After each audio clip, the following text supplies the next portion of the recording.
if they do decide then to join us, they'll join us. They'll find us on the way. Yeah. Yes, I've sent somebody the link. I don't know if they're gonna join or I've. Oh, okay. Oh, okay. Let me just then share my screen with you guys so that we can. I'd like us to start with a recap of what we did actually on the previous modules that we did on the first semester, but I want us to go through the brief all together. But if you do want us to wait for that person, we can give them a little bit of time, or we could just continue. It's really up to you. So she's saying we can continue. She doesn't have internet, so. Oh, she doesn't. Yeah, internet it seems to be much of a problem this side. You know how our country tends to be when it comes to load shedding, and I think it does kind of tend to affect our connectivity. Let me just try to share my screen here with you. Just tell me when it's shared, right? All right. Is it shared? Yes. Yes. Great. Okay, great stuff. As you can recall, guys, when I wanted to start actually with this particular assignment. Are you familiar with this assignment? I think you should have it on Core Campus. So yes. if you do have this particular assignment. I just want us to go through this assignment before we get to the quintessential parts of this lesson. You can remember this assessment then will be closing on the 16th of September 2022 on Friday, in which Core Campus will be closing down, right? So all group members have to upload all of this stuff. Firstly, your cover page, which includes your working video. I think you are actually familiar with some of this, but I just want to do it so that if you do have questions with regards to this assessment, then you have platform to actually ask me that question. So the music cue sheet, you do know what a music cue sheet is, right? No, sir. Yes, music cue sheet. So if you're gonna use pieces of music in your production, then write them down there on the music cue sheet, when they're taking place, how long they're gonna be taking place, and so forth. This is the call sheet, the performance release form. If you're gonna be casting new performers, actors for your particular production, then you add their release forms there. Shooting release form or location release form. If you're shooting at a different location, then it's very imperative to have a shooting log form as well as a shot log. So a shot log is similar to what we call the short list, basically. So basically a short list is a combination of an AV script, which is an audio visual script, versus that short log. So if you have that short log, then these are some of these things that you need to attach for your particular production before you submit. Remember, it's due on the 16th of September, so you do actually have a little bit of time. Don't forget that this is a group assessment. So because it's a group assessment, a lot of what students did in our previous semesters, they then rely on the producer, on the director to submit on their behalf. And then at the end of the term, they don't have a mark, which is a problem. So I really encourage you guys to just compile all these things all together and then submit them individually. So because as much as it is a collaborative effort, you need to take accountability for your own work at the end of the day. So do you have questions so far? No, so I don't have questions, but can you please explain like more in detail? So where do we get the location release form and then the location scouting form and all the short logs? Because the music cue sheets, I think we do have a form for music cue sheet. Okay. But then the other three. Okay, the other three you don't have. Okay, if you don't have, then I can make it available for you guys, maybe during contact lessons, or if you guys have a small WhatsApp group, then I can send it to you guys. But if you guys don't remember, in the previous semester, I think I sent you most of these stuff, but if you don't have access to them, then I'll make it available for you guys so that you have access to them, so you know exactly how they look like, right? All right. All right, great stuff. So the brief and the scope, if you can read here for me, the brief and the scope up until we get to the one-page essay. You can start from at this point. Okay, it reads as follows. At this point in the syllabus, you should have a good understanding of the concept of the documentary mode as defined by Nichols. These modes are poetic, expository, observational, participatory, reflective, and performative. You have Yes, undertaken. sorry, thank you so much for that, my dear Kosi. Let me just slow you down a little bit there. If you can remember last semester, we did all forms of stylistic conventions. These are modes. You guys still remember that: the poetic mode, expository mode, observational mode, participatory, reflexive, and performance. Before you go further, I want us to discuss them further just to remind you of them, right?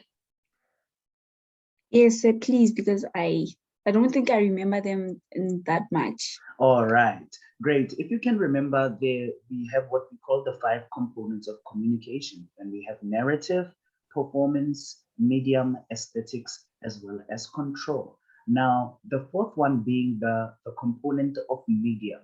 Medium involves style. It involves stylistic convention, as well as the medium in which you use as a documentary filmmaker. So it concerns itself with the stylistic convention as well as the technique in which you use to tell your story. Different documentaries, as you can recall, follow different narratives and therefore different styles of being told. If you can remember poetic, let's start here with poetic. So the poetic mode, right, is when you watch documentaries or when you there's certain documentaries that I played for you guys during the past semester where it seeks it seeks an objective truth. It has a poetic style to it. It's not concerning itself with the news because it's a different kind of genre. Remember, a documentary is more of an event that accounts for truth. So because it's an event that accounts for truth, research has to be involved, people have to be involved, and you need to do a specific research that will go through and tell a story in a truthful manner. However, different documentaries follow different narratives or stylistic conventions. Some are poetic, for an example. So some are told in a poetic way. What do we speak when we speak about something that is poetic? We speak of something that is generally slow paced, that is not looking for factual politics, for an example. It's not politically driven. And even if it is politically driven, it doesn't concern itself with investigative journalism because it seeks for a higher truth. It speaks to a psychological truth or an emotional relevant truth towards that documentary. So when we speak of a poetic mode, it's a stylistic convention that you can use with the words, with the way you shoot, the way you shoot. The environment also plays a part into this particular mode. I don't know if you understand so far when we speak about poetic what we mean, but perhaps maybe I can play you a documentary later so that you can see what we mean by a poetic mode. I do understand, sir. You do understand So far. so far. Yes. Now we have a mode where we call expository, right? So this is also a stylistic convention. So when you are a filmmaker or a documentary filmmaker, expository, the word expository seeks to expose the truth. It actually involves itself with getting to a factual reality. For an example, expository, when you look at documentaries about apartheid, about the history of South Africa, it seeks to expose that truth into a qualitative reality to those people involved or to the younger generations who might have not otherwise known of different accounts that took place prior to 1994 or during the regime of that particular time. So it seeks to expose that.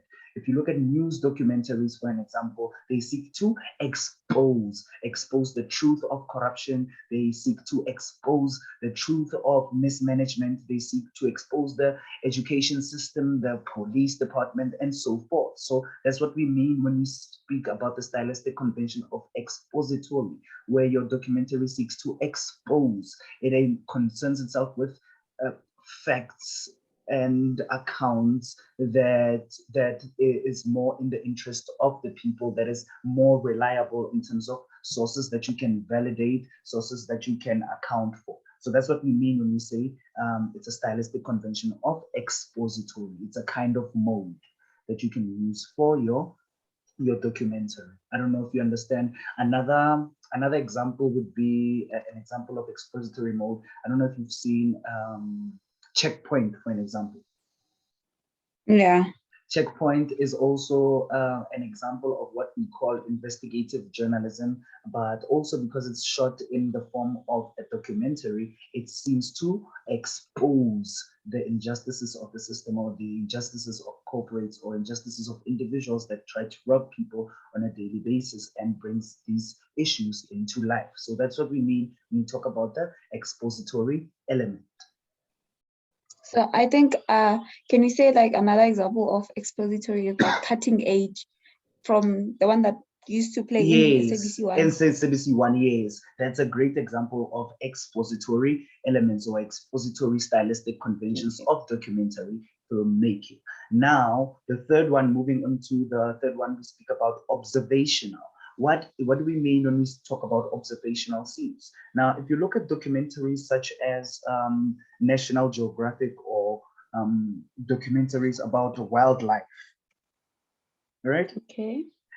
When you look at those documentaries about wildlife, and maybe you're exploring the ocean and the sea, the directors and the writers can't necessarily expose the truth, or one that can be validated by human beings. So it uses, or it follows, a narrative stylistic convention of observatory, because the truth is what we see. So the narrative brings forth the truth and takes us on a journey as observants, or as viewers, into a specific journey of what is actually happening in the animal kingdom. If you're following lions, for example, the narrator is just basically playing an observatory role, to observe, to see how they live, to see how they hunt, and that gives us a particular kind of truth, which is a stylistic convention on itself, or by itself, as a way of a documentary filmmaking. I don't know if you're following what an example of observational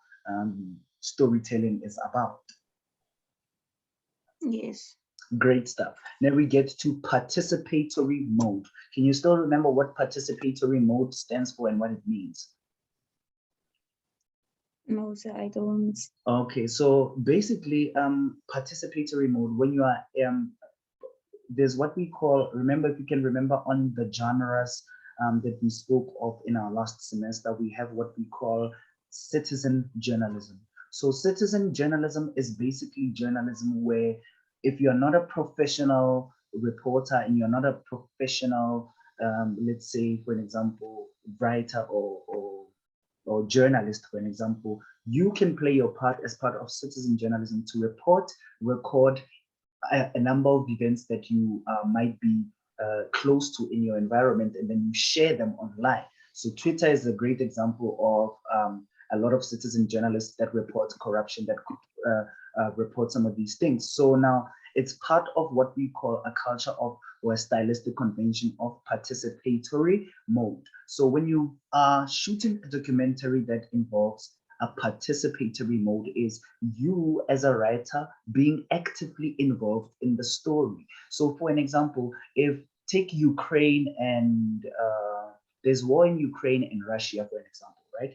If you were Yes. a filmmaker, or if you were a journalist reporting there, you would be reporting incidentally on what is going on currently, because you are part of that story. So you're not reporting. Yes, you're not reporting it from a second perspective. You're not reporting it from a third perspective. You're reporting there as part of who the story is about, because you are there in the middle of the war, reporting from it live.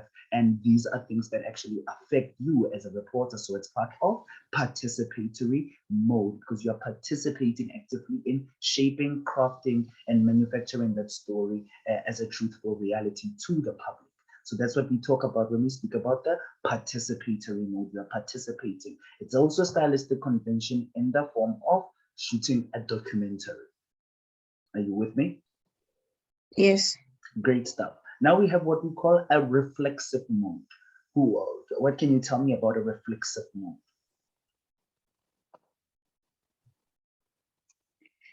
So I'm not sure. I'm Try, not sure. try your best. Reflexive. I think like my understanding of the word reflexive, I think it sort of like reflects like on a certain event or something. Definitely. You're definitely on the right spot.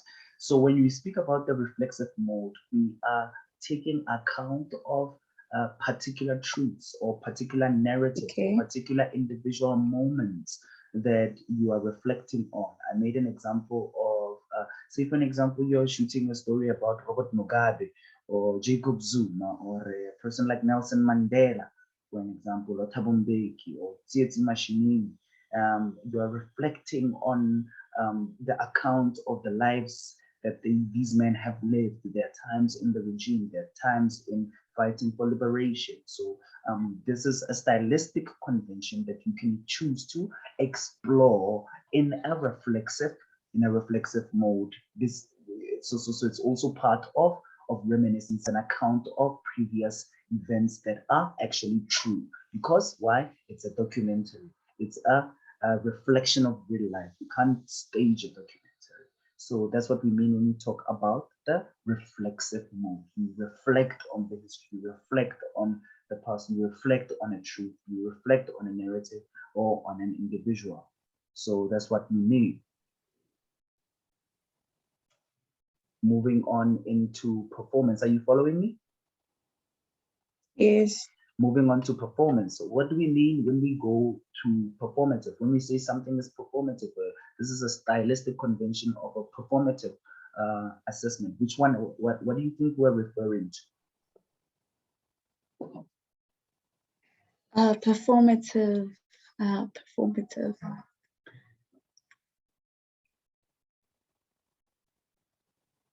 Can it be about, like, for example, so I don't know. No, make an example. Don't be afraid to make an example and learn, because it also is a part of your learning process. Don't even be afraid to be wrong or be right. There's no right wrong answer. You can only learn and grow from there. What do we mean when we say performative?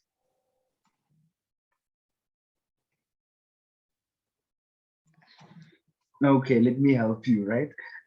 Okay.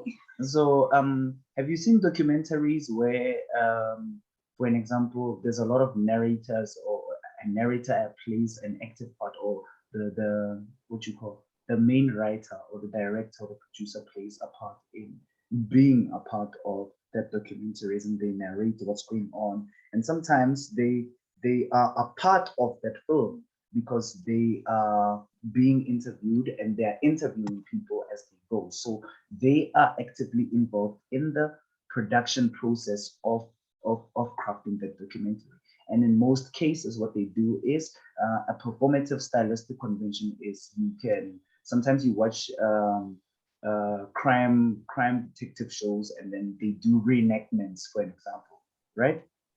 Oh yeah, So if you see okay. those kind of things, those are also clear examples of what we mean when we talk about the performative style. It's some of the tools that they use to actually show the truth, or show accounts of events, or truthful accounts of events. And sometimes it's being narrated by the producer, who is more involved in that story, more involved off screen or on screen, participating or performatively participating in that particular form of storytelling. So these are the concepts that we speak of when, according to Bill Nichols, of making documentaries. So now that they're fresh on your minds and you've been taking notes, we can go forward and actually go forth deeper with regards to the brief of this particular semester one. So are you good so far with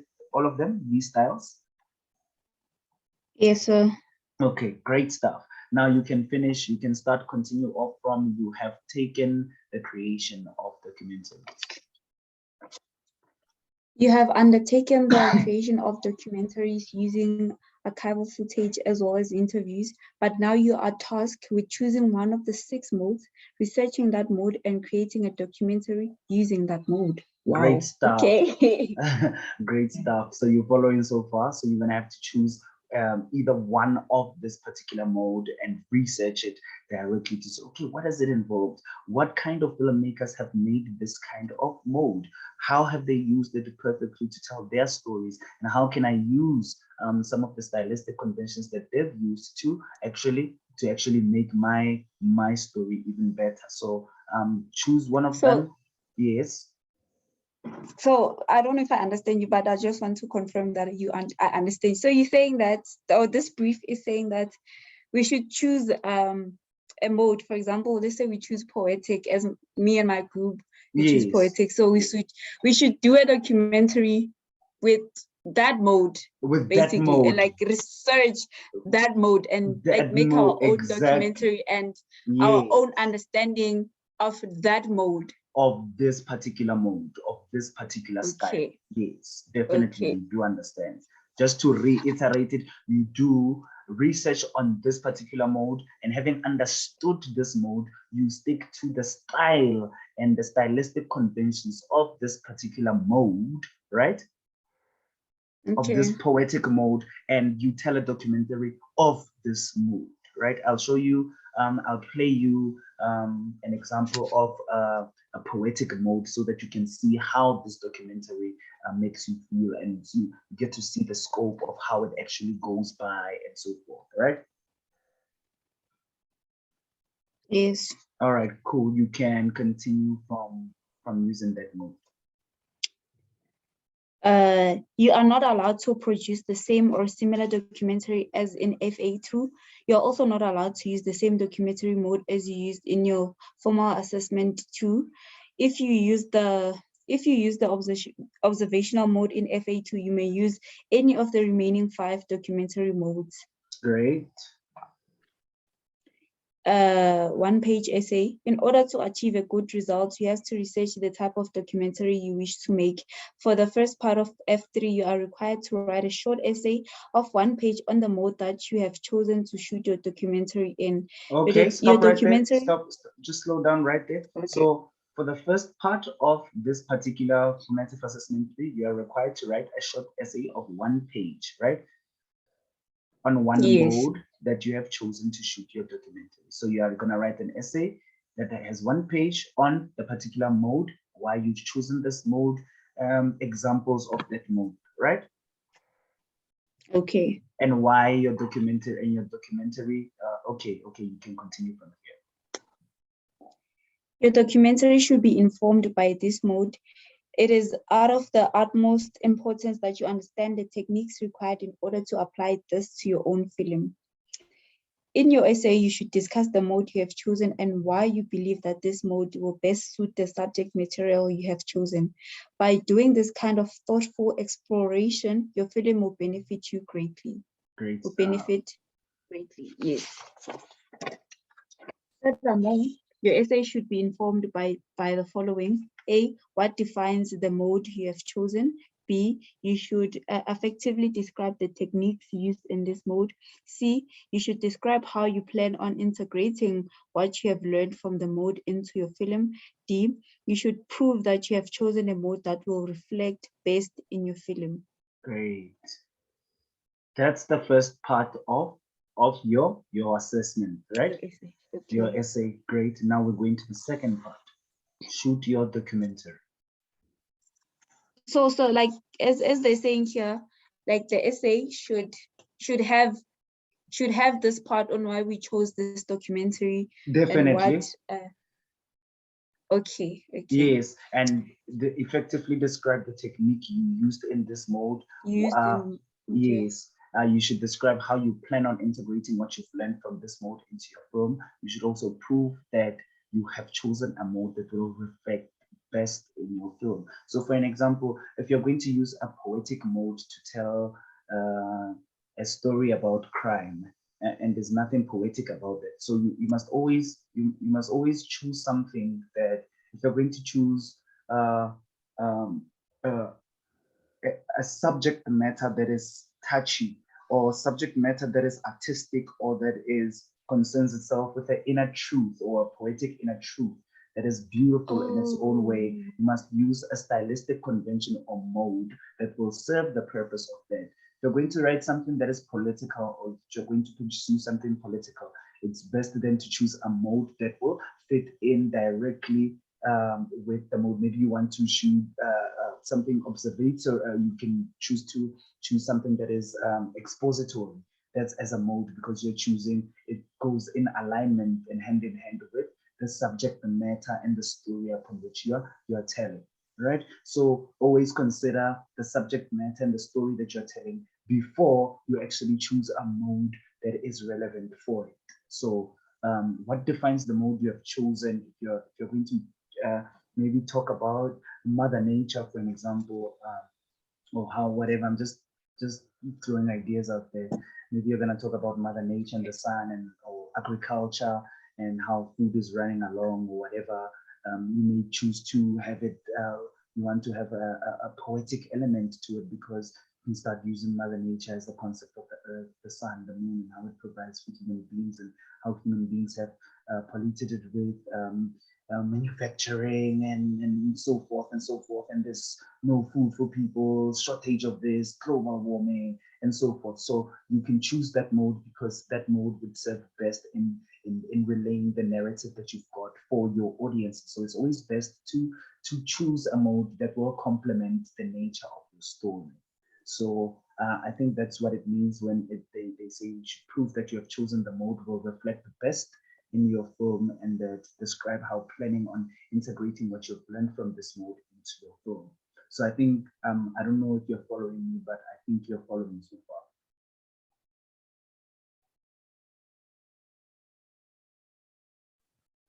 Yes, sir, I do follow you. Okay, you do yes, follow. Sir. Okay, great. Let's go to number 2, shooting your documentary, which is the second part. Okay, your documentary may consist of observational scenes, interviews, vox pops, cutaway footage, and other supporting footage in the form of newspaper articles, photograph, archival footage, reattachments, and even input by the director of the film, depending on the mode that you have chosen. Oh, okay. Depending on on the mode. I think we've got like 10 minutes left on this one, so we're gonna have to go to the next one after this. But yeah, I mean, I think we can just a little bit continue. Okay. Okay. Depending on the mode of your documentary, you may use all of these, or you may only use some of them. However, you have to have enough material to create a 4 to 5 minute documentary. The importance of having enough quality material cannot be overstated. You must also keep in mind the importance of ethics in filmmaking. So why do we always have 4 to 5 minutes? You know, it's so hard to keep in that time slot. I was telling one of my students that the 4 to 5 minutes, it's actually a great skill. I mean, to tell a story in 4 minutes. It's an ability that I think Boston is trying to instill in you guys to be able to tell an hours long and condensing it into 4 to 5 minutes. And also remember that if you make a 4 to 5 minute film, all right, are you still with me? Yes, sir. So when you make a 4 to 5 minute film, it's also a slot thing that we're saying if you're going to tell a story in 4 to 5 minutes. Generations, for an example, has to shoot has to keep an episode at 25 minutes. If it goes over that, it'll overlap with the next program that has to come through. So if they shoot 40 minutes, then the next program means that it's in by 15 minutes. So the slot time in which broadcasting statutes actually abide by are then drawn back because somebody else could not abide by the time in which is stipulated to actually tell that story. Look at programming, for an example. Start thinking of it like in the programming sense. DSTV, imagine if you were supposed to watch Isidingo, or if you're going to watch Blood and Water and it's supposed to come in at 8 o'clock, and then it only comes in at 9 o'clock because somebody went over time. So it's always a challenge, and it's also a creative process to help you tell a story within the stipulated time, to condense it properly, to be able to accommodate other productions as well. So it's not a way to limit you guys, but it's also a creative way to actually be able to tell a story in 5 minutes, which is more harder than telling a story in 1 hour, 30 minutes. Do you understand what I'm saying? Yeah, yes, It's I do more, get you. yeah, it's more challenging to actually tell a 4-minute story than telling a 1 hour, 30-minute story, because you have all the time in the world to tell that story. But people think that because it's 4 to 5 minutes, it's easier, or the time is just too little for us. No, the time is It's ample. not easy. It's not easy at all. So I think that's the challenge in it. And I think one of the challenges to actually go by, I always say, you must divide, if it's 4 to 5 minutes, always divide your story into 3 act structures, right? So Yes. a 3 act structure is the beginning of the story, the middle of the story, and the end of the story. Now, 1 page equals to 1 minute. Always make sure of that. So the first structure, as in the first page, deals with the first part of the story. The second to the third page deals with the second act of the story. The fourth to the 5th page deals with the conclusion, the climax, as well as everything else. So if you set up your story structure in that way, you are able then to condense things to say, okay, for the first 1 minute, or the first 2 pages, or the first 2 minutes, we are dealing with the introduction, we're dealing with this, we're dealing with that, we're dealing with that. The second pages, we're dealing with the complications, we're dealing with the second explosion, what makes it more interesting. The third and the fourth pages, or the third and the fourth minute, or the 5th minute, we're dealing with the conclusion, the poetic element of it, the climax element of it, the most exciting part, where the characters fulfilled, is the story coming into play together. So you can always start thinking of 4 to 5 minutes in that way, instead of thinking of 5 minutes and then coming up with the introduction for the whole 5 minutes, and you don't have a conclusive story that doesn't have a middle, that doesn't have a structure of the end, it doesn't have a beginning as well. So I would encourage you to think in that way. And even going further, or working into the industry, if it's an hour, then you know, okay, fine, the first 30 pages of this means it's 30 minutes. So on the first 30 minutes, which is the first act of the film, we're going to be dealing with introduction, we're going to be dealing with complications, we're going to be dealing with this and that subject matter and so forth. So that's what I would actually advise you. I hope that it assisted you some way or another. Yes, I do understand. You do understand. Okay, great. So take it from students should take note. Yes, students should take note. Students should take note that camera work and settings will play an important role in this assignment. And good audio exposure, white balance, depth of field, composition, short angles and short sizes, steady rooms, etc. will be looked at closely in the evaluation and assessment of the work. Each student is required to have their own YouTube channel. This channel will be used throughout your studies for submission purposes. You are required to upload your final film into this channel. Ensure that you include the correct YouTube link to your video from only one of your channels on the cover page for marking. Please double check this link prior to submission. Also include the channel name and make sure that all the documents get uploaded by all members to core campus in the correct format as to set out on page 122 of this brief. Great. You have to submit the following pre-production papers: call sheets, performance release form, location release form, location scouting form, short logs, music cue sheet, reference page. Great stuff. You are familiar with the Harvard referencing method, right? Yes. Okay, great. Please ensure that you follow these guidelines meticulously. Great. The video requirements.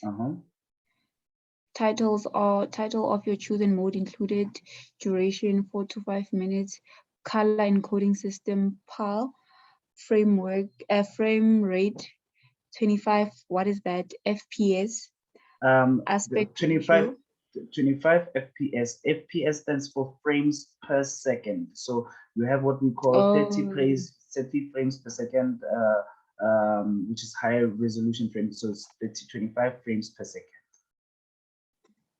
Okay. The aspect ratio is 16 by 16 to 9. 9 Yes. by 9. Yes. And then the resolution is 10. 1920. Yes, you can say 1020 by 1080p. Oh. Yes. Oh. Yes. And then the codec is H.264. Yes, correct. Definitely correct. YouTube channel requirements. You shouldn't. Your YouTube name really should have a. What if it's just your name and your surname? No, but then Have a name.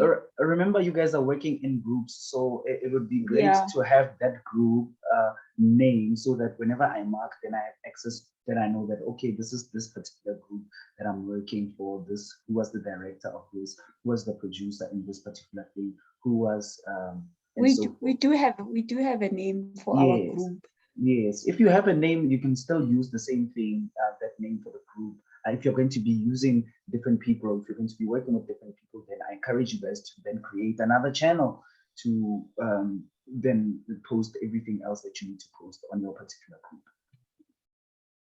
Okay, so.